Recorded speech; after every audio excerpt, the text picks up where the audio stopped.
Assalamu alaikum viewers and welcome back to my channel English with Aisha.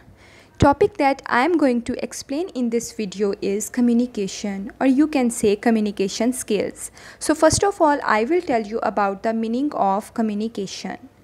The word communication is derived from a Latin word communis, which means to share or to practice. Communication is a dynamic process. Now we look at the definition of communication. Communication is the act of conveying meanings, information, ideas, and knowledge from one entity or group to another through the use of signs, symbols, and gestures. Another definition of communication is a two-way process of reaching mutual understanding in which parties involved exchange information, ideas, news, and feelings. It requires a speaker and a listener. The sender must send a clear signal to the receiver. Through this process, we convey a thought or feeling to someone else. How it is received depends on a set of events. How and what you say plays an important role in communication. Now we look at the definition of communication skills.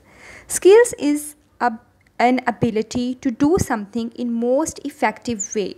So communication skill means the ability of conveying messages, meanings, information, ideas, and knowledge from one entity or group to another in most effective way. There are some points which are necessary to know about if we are learning about communication. The first point is listening. We should listen carefully for effective communication. Second point is friendliness.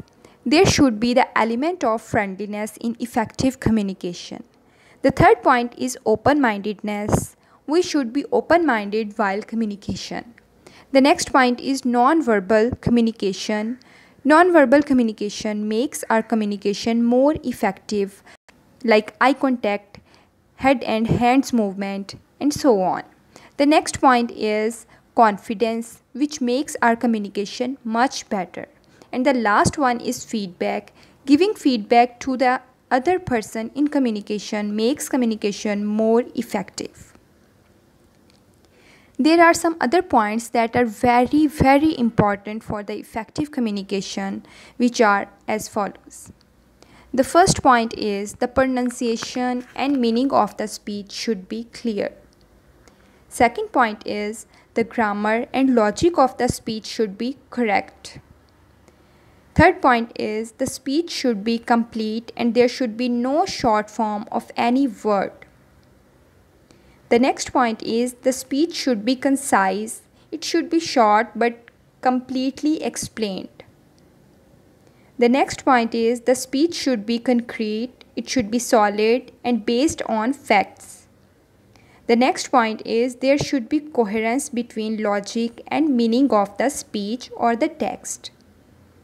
And the last point is the tone should be courteous. It should be polite. Now we discuss the process of communication. Process of communication includes some steps. The first step is sender. Second one is encoding of a message. Third one is selecting of a channel of communication. The next one is decoding of the message. The other is receiver. And the next is the receiver will send a message back to the original sender, which is called feedback or response. Now I will tell you the explanation of the process of communication. The first step is sender or the source. The sender generates the message and conveys it to the receiver. He is the source and the one who starts the communication. Ideas, information, view, fact, feeling, and so on that is generated by the sender is message. The next step is encoding of a message. The message generated by the sender is encoded symbolically, such as in the form of words, pictures, gestures, and etc. before it is being conveyed. The third step is channel. It is the manner through which the encoded message is transmitted. The message may be transmitted orally or in written. The medium of communication includes telephone, internet, post, fax, email, and etc. The choice of medium is decided by the sender. The next step is decoding. It is the process of converting the symbols encoded by the sender. After decoding, the message is received by the receiver. The fifth step is receiver. He is the person who is last in the chain and for whom the message was sent by the sender. Once the receiver receives the message and understands it in proper perspective and acts according to the message, only then the purpose of communication is successful. And the last step is feedback, or we can say response.